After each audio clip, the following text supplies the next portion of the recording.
So we were finishing up this week-long basic training field exercise. Essentially, we're simulating being deployed. You sleep in your tiny tent, eat your MREs, do a bunch of drills and exercises. By the end, it's very exhausting. So when my foot was hurting, the drill sergeants knew this is normal. They had some great advice. I believe it went like, Well, guess what? I'm not your mama, so I don't have to listen to you cry.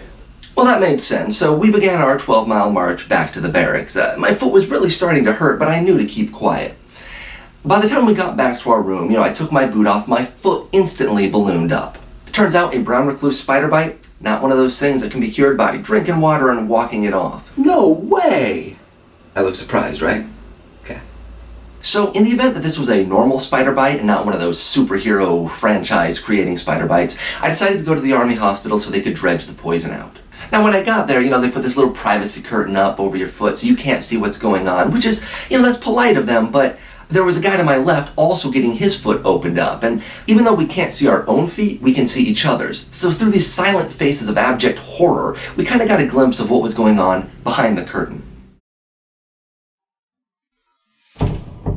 Well, after this minor surgery, it was time for chow.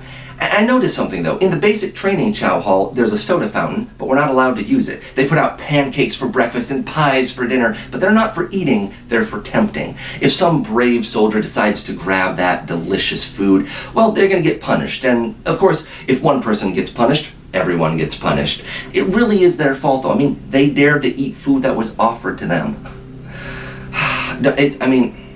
Look, it's part of the whole brain, what mental conditioning of basic training. The point is, I was in the big boy defect tonight. I could eat chicken nuggets, I could drink soda, I could do whatever. This was my superpower. It was a very limited, short-term, selfish superpower, but it was mine. I dined like a slightly medicated king. But to my dismay, recovery was my kryptonite, and the next morning I was back in training, where I could only dream of one more glass of cool, crisp, forbidden soda. With my powers stripped, the only thing that remained of my arachnid interaction was my nickname for the rest of basic training. Spider-Man.